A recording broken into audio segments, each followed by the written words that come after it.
സാലിഹീങ്ങളായ കൺകുളിർമയുള്ള മക്കളെ അള്ളാഹു നമ്മൾക്ക് നൽകുമാറാവട്ടെ. കല്യാണം കഴിഞ്ഞ് മക്കളില്ലാത്ത ഒരുപാട് സഹോദരിമാരുണ്ടാകും, ഒരുപാട് സഹോദരന്മാരുണ്ടാകും. ഞാൻ പറയട്ടെ, എന്നോടൊരു സഹോദരൻ പറഞ്ഞത് 18 വർഷമായിട്ട് കല്യാണം കഴിഞ്ഞിട്ട് മക്കളില്ല. എന്തൊരു വിഷമമായിരിക്കും. 18 വർഷമായി ഇന്നേ വരെ ഒരു കുഞ്ഞിക്കാല് കാണാൻ എനിക്ക് പറ്റിയിട്ടില്ല. ദുആ ചെയ്യണം. 25 വർഷമായി എനിക്കൊരു കുഞ്ഞിക്കാല് കാണാനുള്ള ഭാഗ്യമില്ല. ദുആ ചെയ്യണമെന്ന് എത്രയെത്ര ആളുകൾ പറയുമ്പോ ലാ തഖ്നതു മിർ റഹ്മത്തില്ലാഹ്, അല്ലാഹുവിന്റെ റഹ്മത്തിൽ നിന്ന് നിങ്ങൾ നിരാശരാവേണ്ട. കല്യാണം കഴിഞ്ഞ് തുടക്ക സമയങ്ങളിൽ എനിക്കിപ്പോഴൊന്നും കുട്ടി വേണ്ട, 2 വർഷം കഴിയട്ടെ എന്ന് നിങ്ങൾ അമാന്തിച്ച് നിൽക്കാറുണ്ടല്ലോ, ചിന്തിപ്പിച്ച് നിൽക്കാറുണ്ടല്ലോ. ഇപ്പോഴൊന്നും എനിക്ക് കുട്ടി വേണ്ട, 2 വർഷം കഴിയട്ടെ എന്ന് ചെറുപ്പക്കാരവരുടെ മധുവിൽ തീരുന്നതിന് വരെ കാത്തിരിക്കാറുണ്ടല്ലോ. അത് ശരിയല്ല. അള്ളാഹു നൽകുന്നതിന് തടയുന്നത് ഒരിക്കലും അള്ളാഹു പൊരുത്തപ്പെടുന്ന വിഷയമല്ല. നിങ്ങൾക്ക് തോന്നുമ്പോൾ കുട്ടി ഉണ്ടാകുമെന്ന് നിങ്ങൾക്ക് തോന്നുന്നുണ്ടോ? നിങ്ങൾ ആഗ്രഹിക്കുമ്പോൾ നിങ്ങൾക്ക് കുട്ടി ലഭിക്കുമെന്ന് ആരാണ് പറഞ്ഞത്? ആരാ പറഞ്ഞത്? നിങ്ങൾ ആഗ്രഹിക്കുമ്പോൾ നിങ്ങൾക്ക് കുട്ടി ലഭിക്കുമെന്ന്. 25 വർഷമായി ഉസ്താദുമാരെ കാണുന്നു, ഡോക്ടർമാരെ കാണുന്നു, സ്വതക ചെയ്യുന്നു, സംഭാവന ചെയ്യുന്നു, കുട്ടിയില്ലാത്ത ആയിരക്കണക്കിന് ആളുകളുണ്ട്. എന്റെ കുഴപ്പം അള്ളാഹു ഒരു പക്ഷെ കൊടുക്കാൻ ഉദ്ദേശിച്ചിട്ടില്ലായിരിക്കാം. എന്നാൽ ചെറുപ്പക്കാരാ, കല്യാണത്തിന്റെ മധുവിധുമായി തേനൂറുന്ന സമയങ്ങളിൽ ഭാര്യയും ഭർത്താവുമായിട്ടൊരു സംസാരമുണ്ട്, ഒരു സംഭാഷണമുണ്ട്. ഇപ്പോഴൊന്നും എനിക്ക് കുട്ടി വേണ്ട, കുറച്ച് കഴിയട്ടെ എന്ന് ഒരുപക്ഷെ അള്ളാഹു നിങ്ങൾക്ക് നൽകാനിരിക്കുന്ന കുട്ടിയെ നിങ്ങളുടെ ആ തീരുമാനം കാരണം നിങ്ങൾ മാറ്റിവെച്ചാൽ ഒരുപക്ഷെ ജീവിതാവസാനം വരെ നിങ്ങൾക്ക് കുട്ടി ലഭിച്ചെന്ന് വരില്ല. അല്ലാതെ ഇപ്പോൾ കുട്ടിയൊന്നും വേണ്ട എന്ന വിശ്വാസത്തോടെ ആഗ്രഹത്തോടെ നിങ്ങൾ ശാരീരിക ബന്ധത്തിലേർപ്പെടുകയും അതിൽ നിന്ന് നിങ്ങൾക്കൊരു കുട്ടിയുണ്ടായാൽ ഭാര്യയുടെ താല്പര്യം എനിക്ക് കുട്ടി വേണ്ട എന്നാണ്, ഭർത്താവിന്റെ താല്പര്യം എനിക്ക് കുട്ടി വേണ്ട എന്നാണ്. അങ്ങനെ ശാരീരികമായി ബന്ധപ്പെടുമ്പോഴാണ് അതിൽ നിന്ന് കുട്ടിയുണ്ടായത്. ആ കുട്ടി ലോകത്തിനും മാതാപിതാക്കൾക്കും സമൂഹത്തിനും വേണ്ടാത്ത കുട്ടിയായി മാറുമെന്ന് പറഞ്ഞത് മനഃശാസ്ത്രജ്ഞന്മാരല്ല, അള്ളാഹുവിന്റെ ഹബീബിന്റെ ഹദീസിന്റെ വചനങ്ങളും ഇന്ന് നടക്കുന്ന വൈദ്യശാസ്ത്ര പരീക്ഷണങ്ങളും നമ്മൾക്ക് വിളിച്ചോതുകയാണ്. കുട്ടി വേണ്ട, കുട്ടി വേണ്ട എന്ന് പറഞ്ഞിട്ട് പിന്തിപ്പിക്കുക. അതിനിടയിൽ അറിയാതെ കുട്ടി ഉണ്ടാവുക, ഭാര്യയ്ക്ക് വിഷമായി, ഭർത്താവിന് വിഷമായി. ഈ കുട്ടി അന്ന് മുതൽ നിനക്ക് വേണ്ടാത്ത കുട്ടിയായിട്ടാ വളരാ. ഇങ്ങനത്തെ കുട്ടികളുണ്ടാകും. അവർ മന്ദബുദ്ധികളായിട്ടാ വളരാ. അവർക്ക് ബുദ്ധിയിൽ വൈകല്യം ഉണ്ടാകും, സ്വഭാവത്തിൽ വൈകല്യം ഉണ്ടാകും. ഇതൊക്കെ എങ്ങനെ പറയാ? ഒരുപാട് പരീക്ഷണങ്ങൾ നടത്തിയിട്ട് ഇതൊക്കെ പഠിച്ച് പറയാ. വെറുതെ പറയുന്ന വിഷയമല്ലേ ഇത്. നമ്മൾ ഭാര്യ പ്രസവിക്കുന്നതിന് മുമ്പേ നമ്മൾ ഒരു പ്രസവം നമ്മുടെ മനസ്സിൽ കൊണ്ടു നടക്കണമെന്നാണ്. വിഷ്വൽ, ഓഡിറ്ററി, ഇങ്ങനെ 2-3 കാര്യങ്ങൾ പറയുന്നുണ്ട്. ശാരീരിക ബന്ധങ്ങളിൽ ഏർപ്പെടുന്ന സമയത്ത് പുഞ്ചിരിച്ചു നിൽക്കുന്ന ഒരു സ്വാലിഹായ കുട്ടിയെ മനസ്സിൽ കരുതണം. അതൊന്നാമത്തെ പ്രസവമാണ്. ഇങ്ങനെ കരുതിയാൽ നമ്മൾക്ക് നല്ല സ്വാലിഹീങ്ങളായ കുട്ടികൾ ഉണ്ടാകുമെന്ന്. കുട്ടിയെ വേണ്ട എന്ന് പറഞ്ഞിട്ടാണ് ശാരീരിക ബന്ധങ്ങളിൽ ഏർപ്പെടുന്നതെങ്കിൽ ആ കുട്ടി അതിൽ നിന്നുണ്ടായാൽ ആ ജനിക്കുന്ന കുട്ടി ഉമ്മയ്ക്കും ഉപ്പയ്ക്കും ഉപകാരമില്ലാത്ത കുട്ടിയായി മാറും. എനിക്കറിയാം അങ്ങനൊരു സഹോദരിയെ കുറിച്ച്. കുട്ടിയുണ്ടായി, വേണ്ടാന്ന് വെച്ചതാണ്, കുട്ടിയുണ്ടായി, കരഞ്ഞു കരഞ്ഞു കരഞ്ഞു 8 മാസം 9 മാസം പൂർത്തിയാക്കി. ആ കുട്ടിക്ക് ഏകദേശം ഒരു 10 വയസ്സാണ്. കുട്ടിക്ക് മന്ദബുദ്ധിയാണ്. ഒരുപാട് കൗൺസിലർമാരെ കാണിച്ചു, മാറ്റില്ല. എന്റെ ഉമ്മയ്ക്ക് വേണ്ട, ഉമ്മയ്ക്ക് വേണ്ടാത്ത സമയത്തുണ്ടായ കുട്ടി ഉമ്മയ്ക്ക് വേണ്ടാത്തതുപോലെ ജീവിക്കാൻ. അതുകൊണ്ട് സഹോദരന്മാർ ഈ ഒരു വിഷയം നമ്മൾ ശ്രദ്ധിക്കാം. ശാരീരികമായിട്ടുള്ള ബന്ധങ്ങളിൽ ഏർപ്പെടുന്ന സമയത്ത് ഈ ഒരു ദിക്റും കൂടി പഠിച്ചു വെക്കുക. കല്യാണം കഴിക്കുമ്പോൾ ചെറുപ്പക്കാരെ വിളിക്കും, ഫാമിലി ഫ്രണ്ട്സ് പ്രത്യേകിച്ചിട്ട്. പിന്നെ ചെല്ലേണ്ട ദിക്ർ എന്താണ്, ചെല്ലേണ്ട ദിക്ർ എന്താണ്, എന്താണ് ആ ദിക്ർ എന്ന് ചോദിക്കും. അത് ആകൊരു ഫസ്റ്റ് നൈറ്റിൽ മാത്രം ചെല്ലേണ്ട ദിക്റാണോ അത്? ആദ്യ രാത്രികളിൽ മാത്രം ചെല്ലേണ്ട ദിക്റാണോ അത്? മരണം വരെ നമ്മൾ ചെല്ലണം. മുറിയിലെത്തിയാലും മരണം വരെ ചെല്ലേണ്ട ദിക്റാണത്. എന്താണ്? അല്ലാഹുമ്മ ജന്നിബിനി ശൈത്താൻ വജന്നിബി ശൈത്താന മാ റസഖ്തനാ. അല്ലാഹുവേ, എനിക്ക് നീ നൽകാൻ പോകുന്ന മക്കളിൽ നിന്ന് പിശാചിനെ അകറ്റണേ എന്നുള്ള ദുആയാണത്. പഠിക്കണം ചെറുപ്പക്കാരാ. കല്യാണം കഴിഞ്ഞ പെണ്ണുങ്ങളും ആണുങ്ങളും ചെല്ലണം ഇത്. കല്യാണം കഴിഞ്ഞത് മുതൽ മരണം വരെ ഒന്നിച്ചുറങ്ങേണ്ട ഭാര്യ ഭർത്താക്കന്മാർ എല്ലാ രാത്രിയിലും ചെല്ലേണ്ട ദിക്റാണിത്. ആകെ ഒരു ഫസ്റ്റ് നൈറ്റിൽ മാത്രം പറയേണ്ട ദിക്റല്ല ഇത്. ഇത് ചൊല്ലി ഒരാൾ ശാരീരിക ബന്ധങ്ങളിൽ ഏർപ്പെട്ടാൽ ലം യമുസ്സുഹു ഉമ്മുസ്ബിയാൻ, പിശാചിന്റെ ശല്യം ആ മക്കൾക്കുണ്ടാവൂല എന്ന് മുഹമ്മദ് റസൂലുള്ളാഹ്. എന്താണ് ദിക്ർ? അല്ലാഹുമ്മ ജന്നിബിനി ശൈത്താൻ, അല്ലാഹുവേ പിശാചിനെ നീ എന്നിൽ നിന്ന് അകറ്റണേ. വജന്നിബി ശൈത്താന മാ റസഖ്തനാ, അല്ലാഹുവേ എനിക്ക് നൽകാൻ പോകുന്ന മക്കളിൽ നിന്നും പിശാചിനെ അകറ്റണേ അല്ലാഹ്.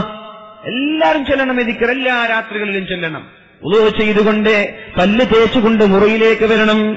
പല്ല് തേക്കണം. മുറിയിലേക്ക് വരുമ്പോ ഇന്നലെ ചെന്ന മത്തിക്കറിയുമായിട്ട് റൂമിലേക്ക് വരല്ലേ. പ്രത്യേകിച്ച് കല്യാണം കഴിഞ്ഞ ദമ്പതിമാർ, നിങ്ങളുടെ ഇടയിലുള്ള ഇണക്കം വർദ്ധിക്കണം, സ്നേഹം വർദ്ധിക്കണം.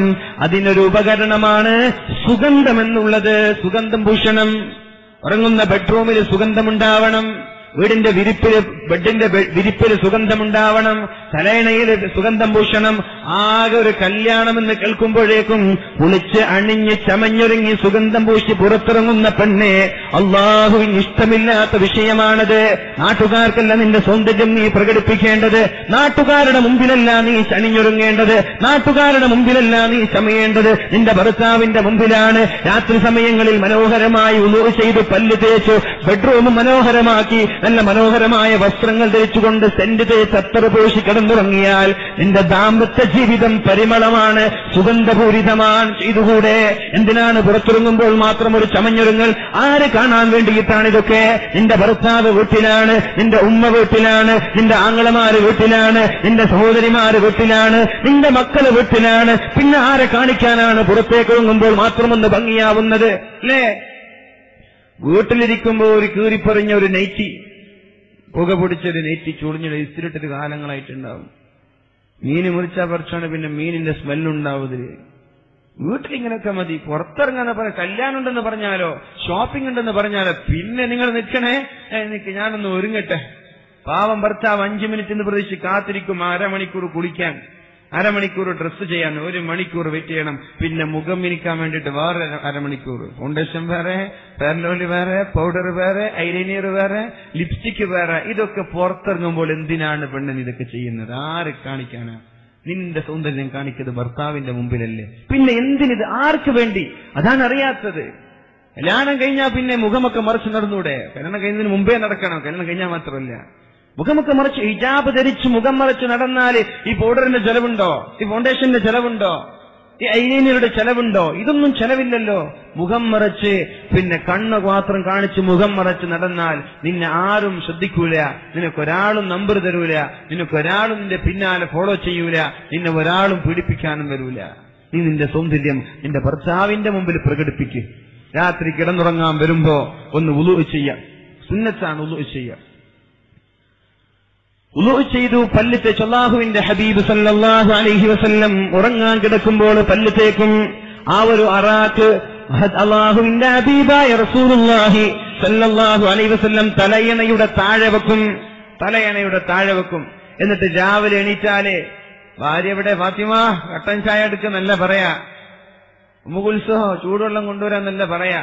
രാവിലെ എണീച്ചാലേ തലയണയുടെ അടിയിൽ നിന്ന് അറാക്കെടുക്കും. എന്നിട്ട് പല്ല് തേക്കും.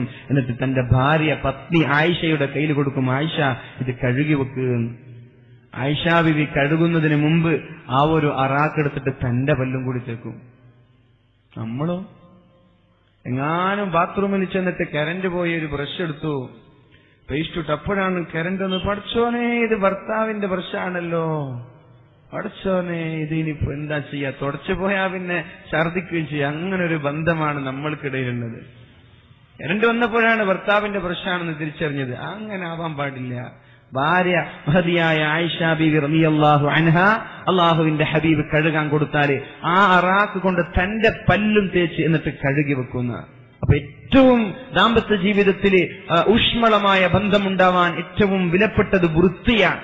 ക്ലീനിങ്, ബെഡ്റൂം ക്ലീനിങ് ഉണ്ടാവുക, വൃത്തിയുണ്ടാവുക, വസ്ത്രങ്ങൾ വൃത്തിയുണ്ടാവുക, ശരീരങ്ങൾ വൃത്തിയുണ്ടാവുക. അതുകൊണ്ടാണ് അള്ളാഹുവിന്റെ ഹബീബ് എവിടെയെങ്കിലും യാത്ര ചെയ്ത് തിരിച്ചു വന്നാൽ നേരെ വീട്ടിലേക്കല്ല കയറിപ്പോകുന്നത്. ചില ഭർത്താക്കന്മാർക്കൊരു സ്വഭാവമുണ്ട്. ഗൾഫിലിരിക്കുന്ന പ്രവാസികളായ ഭർത്താക്കന്മാർക്കൊരു സ്വഭാവമുണ്ട്. ഭാര്യ അറിയിക്കാതെ രഹസ്യമായി വീട്ടിലേക്ക് വരുന്നൊരു സ്വഭാവം. അത് നല്ലതല്ല. നല്ലതല്ല. നിങ്ങൾ ഭാര്യമാരോട് വിളിച്ചു പറയണം, എന്നാൽ ഇന്ന സമയത്ത് ഞാൻ വരുമെന്ന്. അപ്പോഴേക്കും ഭാര്യയ്ക്കൊന്ന് കുളിച്ചു വൃത്തിയായി ശരീരം വൃത്തിയാക്കി നല്ല സുഗന്ധം പൂശി പുഞ്ചിരിച്ചുകൊണ്ട് സുസ്മേര വദനയായി ഭർത്താവിന് സ്വീകരിക്കാൻ പറ്റും. അപ്പോഴാണ് ഭർത്താവ് കോളിംഗ് ബെല്ലടിക്കുന്നത്. സുന്ദരിയായി പുഞ്ചിരിച്ചിരിക്കുന്ന സുഗന്ധം പൂശിയ ഭാര്യ കാണുമ്പോൾ തന്നെ സന്തോഷം തോന്നും. അല്ലത്തി തസുറുഹു ഇദാ നളർ, നീ നോക്കുമ്പോൾ നിനക്ക് സന്തോഷം വേണം. ഭാര്യ കാണുമ്പോ മാഷാ അല്ലാഹ് എന്തോ ഒരു സൗന്ദര്യം, മനസ്സിന് റാഹത്തായി. ഇങ്ങനെ നിൽക്കണമെങ്കിൽ എന്ത് വേണം? നീ വിളിച്ചിട്ട് പറയണം, ഞാൻ ഇന്നാലെന്ന സമയത്ത് എത്തുമെന്ന്. ഇവര് സർപ്രൈസ് ആക്കല്ലേ. പെട്ടെന്ന് കോളിംഗ് ബെല്ലടിക്ക, പാവം എന്തോ ഉറങ്ങിയിട്ട് കണ്ണൊക്കെ പീളൊക്കെ നിറഞ്ഞിട്ട് ഇങ്ങനെ നിൽക്കുകയാണ്. അപ്പോഴാണ് ഒരു കോളിംഗ് ബെല്ല്. പടച്ചോനെ നിനക്കും വെറുപ്പായി, പടച്ചോൻ ഇവളെന്താ ഇങ്ങനെ ഈ ഒരു കോലത്തില്. അതിനവസരം ഉണ്ടാക്കണ്ട. നബിതങ്ങൾ എവിടെ പോയാലും ആദ്യം ഭാര്യമാര് കാണുന്ന രീതിയിൽ പള്ളിയിൽ കയറും. നബിതങ്ങൾ പള്ളിയിൽ കയറിയ ഭാര്യമാർക്കറിയും അവരൊക്കെ കുടിച്ച് ഫ്രഷായി അള്ളാഹുവിന്റെ ഹബീബും പള്ളിയിൽ നിന്ന് ഉദുവൊക്കെ ചെയ്തു മുഖവും ശരീരമൊക്കെ മിനുക്കി 2 റക്അത്ത് സുന്നത്ത് നിസ്കരിച്ചിട്ട് ആ വീട്ടിൽ പോകും. എന്തിന്? ഇത് ഭാര്യമാർക്ക് ഒരുങ്ങാൻ സമയം കൊടുക്കാൻ, ശരീരം വൃത്തിയാക്കാൻ സമയം കൊടുക്കാൻ, നല്ല വസ്ത്രം ധരിക്കാൻ സമയം കൊടുക്കാൻ. അപ്പൊ ഭാര്യമാരോട് പറയാം, അവർക്ക് സാവകാശം കൊടുക്കുക. അവർ നല്ല അണിഞ്ഞൊരുങ്ങി നിൽക്കും. അള്ളാഹു തൗഫീക്ക് ചെയ്യട്ടെ, അള്ളാഹു തൗഫീക്ക് ചെയ്യട്ടെ. സുഗന്ധവും ക്ലീനിങ്ങും വൃത്തിയും ദാമ്പത്യ ജീവിതത്തിന്റെ ഏറ്റവും വലിയ അടിസ്ഥാന കാര്യമാണ്. ദാമ്പത്യ വിജയത്തിന്റെ അടിസ്ഥാന കാര്യമാണത്. സുഗന്ധം പൂശിയ മുറിയിൽ, റൂമിൽ, പുറത്തേക്ക് ഇറങ്ങുമ്പോൾ സുഗന്ധം പൂശുന്നത്. അള്ളാഹുവിന്റെ ഹബീബ് പറഞ്ഞു, അൽ മർഅതു ഇദാ ഇസ്തഅ്തറത്, ഒരു പെണ്ണ് സുഗന്ധം പൂശി പുറത്തിറങ്ങി ആളുകൾ എന്നെ കാണട്ടെ, ആളുകൾ എന്നെ ശ്രദ്ധിക്കട്ടെ എന്ന രീതിയിൽ ആളുകൾക്കിടയിൽ സുഗന്ധം പൂശി ഒരു പെണ്ണ് പുറത്തിറങ്ങിയാൽ അവൾ വ്യഭിചാരിയാണെന്ന് മുഹമ്മദ് മുസ്തഫ. ഈ സ്ഥലത്ത് ഒരുമിച്ച് കൂടിയിരിക്കുന്ന സഹോദരിമാരെ, സ്കൂളിലേക്ക് പോകുന്ന സമയത്ത് മനോഹരമായ യൂണിഫോമുകളിൽ ഇസ്ത്രീയിട്ട് സുഗന്ധം പൂശി എന്റെ ക്ലാസ്മേറ്റുകൾ ശ്രദ്ധിക്കാൻ വേണ്ടി, പോകുന്ന വഴിയിലുള്ള പൂവാലന്മാർ ശ്രദ്ധിക്കാൻ വേണ്ടി, പോകുന്ന ബസ്സിലെയും ഓട്ടോയിലെയും വാഹനങ്ങളിലെയും ആളുകൾ ശ്രദ്ധിക്കാൻ വേണ്ടി സുഗന്ധം പൂശി നീ പുറത്തിറങ്ങിയാൽ നിനക്ക് അല്ലാഹുവിന്റെ ഹബീബ് നൽകിയ സർട്ടിഫിക്കറ്റ് എന്താ? നീ വ്യഭിചാരിയാണ് എന്നതാണ്. വ്യഭിചാരിയാണ്. ആളുകൾ കാണാൻ വേണ്ടി ശരീരം ഭംഗിയാക്കുന്നവൾ വ്യഭിചാരിയാണ്. എന്തേ ഇതുകൊണ്ടുള്ള കുഴപ്പം? നീ മനോഹാര്യമായി വളരെ ഭംഗിയോടെ പുറത്തിറങ്ങുമ്പോ അവിടെയുള്ള ചെറുപ്പക്കാരന് നിന്നോട് താല്പര്യം തോന്നും. അവൻ നിന്നെ നോക്കും, അത് ഹറാമാണ്. അവന്റെ നോട്ടത്തിന് കാരണം നീയാണ്. മുഖം മറക്കാതെ ശരീരം ഭംഗിയാക്കി നടന്നത് നീയാണ്. അതുകൊണ്ട് മുഖം മറിച്ച് നടന്നേക്കും. അല്ലാഹു തൗഫീക്ക് ചെയ്യട്ടെ. നിങ്ങൾക്ക് തോന്നുന്നുണ്ടാകും, എന്താണ് ഉസ്താദ് നമുക്ക് പുറത്തിറങ്ങാൻ അവകാശമില്ലേ? ഉണ്ട്, ഇല്ല എന്നല്ല. നിങ്ങൾ പുറത്തിറങ്ങിക്കോ, മുഖമൊക്കെ മറച്ച് അമൃത്ത് മറച്ച് പുറത്തിറങ്ങിക്കോ. ആളുകൾ ഇനി കല്യാണം കഴിഞ്ഞില്ലേ പിന്നെന്തിനാ ആളുകളെ കാണിച്ചു കൊടുക്കുന്നത്? പിന്നെ ഭർത്താവിന് കാണിച്ചു കൊടുക്കുക സൗന്ദര്യമൊക്കെ. അപ്പൊ നല്ല വൃത്തി അത് ഏറ്റവും വലിയ മൂലഘടകമാണ്. ബെഡ്റൂം വൃത്തി ഉണ്ടാവുക, ബാത്റൂം വൃത്തി ഉണ്ടാവുക, വീട് വൃത്തി ഉണ്ടാവുക, വസ്ത്രങ്ങൾ വൃത്തി ഉണ്ടാവുക. എന്നിട്ട് ഉറങ്ങാൻ കിടക്കുമ്പോ ഉളൂ ചെയ്ത് കടന്നു വന്നു, പല്ല് തേച്ച് കടന്നു വന്നു, പല്ല് തേക്കാതെ ഉള്ളിയൊക്കെ തിന്നിട്ടേ പല്ല് തേക്കാതെ ഭാര്യയും ഭർത്താവും കിടന്നുറങ്ങാനുള്ള അവസ്ഥ എന്തായിരിക്കും? ഭാര്യ എന്തെങ്കിലും ചോദിക്കും, നിങ്ങൾ ഇന്ന് രാവിലെ പോയിട്ട് വരുമ്പോ വൈകിയല്ല പഠിച്ചോനെ. പിന്നെ ഭർത്താവ് അങ്ങോട്ട് നോക്കുവോ? ഭർത്താവ് പല്ല് തേക്കാതെ വന്നിട്ട് മത്തിക്കറിയാണ് കൂട്ടിയെന്ന് കരുതിയേക്ക് മത്തിക്കറിയും കൂട്ടിയിട്ട് ഭാര്യ വന്നു. എന്നിട്ട് ഭർത്താവിനോട് സംസാരിക്കും, നിങ്ങൾ എന്താ ഇന്ന് വൈകുന്നേരം വരും വൈകിപ്പോയത്? പിന്നെ ഭർത്താവ് അങ്ങോട്ട് തിരിയില്ല, നേരെ തല തിരിച്ചു ഉത്തരം പറയും. തല തിരിച്ചിട്ടാ ഉത്തരം പറയാ. അങ്ങനെ ഒരവസ്ഥകൾ ഉണ്ടാക്കരുത്. നിങ്ങൾ പല്ല് തേച്ചിട്ട് ഉറങ്ങാൻ പോയി, ഉറങ്ങുന്ന സമയത്ത് പല്ല് തേക്കണം എന്ന് അല്ലാഹുവിന്റെ ഹബീബ് പറഞ്ഞത്. 2 പേരും പല്ല് തേക്കുക, 2 പേരും മുന്നോട്ട്. എന്നിട്ട് ഉറങ്ങാൻ കിടക്കുമ്പോ അല്ലാഹുമ്മ ജന്നിബിന ശൈത്താൻ, അല്ലാഹുമ്മ ജന്നിബിന ശൈത്താൻ, അല്ലാഹുവേ പിശാചിനെ നീ ഞങ്ങളിൽ നിന്ന് അകറ്റണേ എന്നുള്ളൊരു ദുആ. വജന്നിബി ശൈത്താന മാ റസഖതനാ, ഞങ്ങൾക്ക് നൽകാൻ പോകുന്ന മക്കളിൽ നിന്നും പിശാചിനെ അകറ്റണേ എന്ന് ഭാര്യയും ഭർത്താവും ദുആ ചെയ്തു.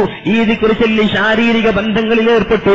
ഇതിൽ നിന്നൊരു കൺമണി ഉണ്ടായാൽ, ഇതിൽ നിന്നൊരു കുറുന്നുണ്ടായാൽ, ഇതിൽ നിന്നൊരു മകനുണ്ടായാൽ ആ മകന് പിശാചിന്റെ ബാധയുണ്ടാവൂല. ആ മകന് ഉമ്മുസ്ബിയാൻ എന്ന് പറയുന്ന മക്കളെ വഴികേടിലേക്ക് നയിക്കുന്ന, വഴിപിഴപ്പിക്കുന്ന പിശാചിന്റെ ബാധ, പിശാചിന്റെ സ്പർശനമുണ്ടാകൂല എന്ന് മുഹമ്മദ് മുസ്തഫ സല്ലല്ലാഹു അലൈഹി വസല്ലം. ചെറുപ്പക്കാരായി ഇനി കല്യാണ ദിവസം ഫോൺ വിളിക്കാൻ നിൽക്കണ്ട, ഇപ്പോൾ തന്നെ പഠിച്ചേക്ക്. അല്ലാഹുമ്മ ജന്നിബിന ശൈത്താൻ വജന്നിബിശ് ശൈത്താന മാ റസഖതനാ, നീ നൽകാൻ പോകുന്ന മക്കളിലും ഞങ്ങളിൽ നിന്നും പിശാചിനെ അകറ്റണേ എന്നതാണ് അതിന്റെ ദുആ. അല്ലാഹു തൗഫീഖ് ചെയ്യട്ടെ. ഈ ഒരു ദുആ ചെയ്തിട്ട് ബന്ധപ്പെട്ട മക്കൾ വഴിപിഴക്കൂല ഇൻഷാ അല്ലാഹ്. എന്തേ കുല്ലു ശൈഇൻ ദീ ബാലിൻ, ഈ ഒരു ഹദീസ് മതി. കുല്ലു ശൈഇൻ ദീ ബാലിൻ ലം യുബ്ദഅ ബിസ്മില്ലാഹ്, അല്ലാഹുവിന്റെ നാമം കൊണ്ട് തുടങ്ങാത്ത എല്ലാ വസ്തുക്കളും ഫഹുവ അബ്തറു, അത് ബർക്കത്തില്ലാത്ത വസ്തുക്കളാണ്. ബിസ്മി ചൊല്ലാതെ മുറിയിൽ കയറി ബിസ്മി ചൊല്ലാതെ ബന്ധപ്പെടാത്ത ബന്ധങ്ങൾ, അതിൽ നിന്ന് മക്കളുണ്ടായാൽ ഫഹുവ അബ്തറു, ആ മക്കൾ എന്താണ്? ബർക്കത്തില്ലാത്ത മക്കളാണ്. കുല്ലു ശൈഇൻ ദീ ബാലിൻ, എല്ലാ നല്ല കാര്യങ്ങളും ലം യുബ്ദഅ ബിസ്മില്ലാഹ്, അല്ലാഹുവിന്റെ നാമം കൊണ്ട് തുടങ്ങാത്ത എല്ലാ നല്ല കാര്യങ്ങളും ഫഹുവ അബ്തറു, അതിൽ ബർക്കത്തില്ല, ബർക്കത്ത് മുറിഞ്ഞു പോയതാണ് എന്ന് മുഹമ്മദ് മുസ്തഫ സല്ലല്ലാഹു അലൈഹി വസല്ലം. ഇനി ആലോചിക്ക്, മക്കള് വഴിപിഴച്ചു പോയി, ഞാൻ ബിസ്മി ചെല്ലാറുണ്ടോ, ഞാൻ ദിക്ർ ചെല്ലാറുണ്ടോ, ഓതു കൊടുത്തിട്ടാണോ വരുന്നത് എന്നൊക്കെ ആലോചിക്കുക. എന്നിട്ട് ദാമ്പത്യ ജീവിതം മനോഹരമാക്കാൻ ഇന്നു മുതൽ നമ്മൾ തുടങ്ങും. തൗഫീഖ് ചെയ്യട്ടെ.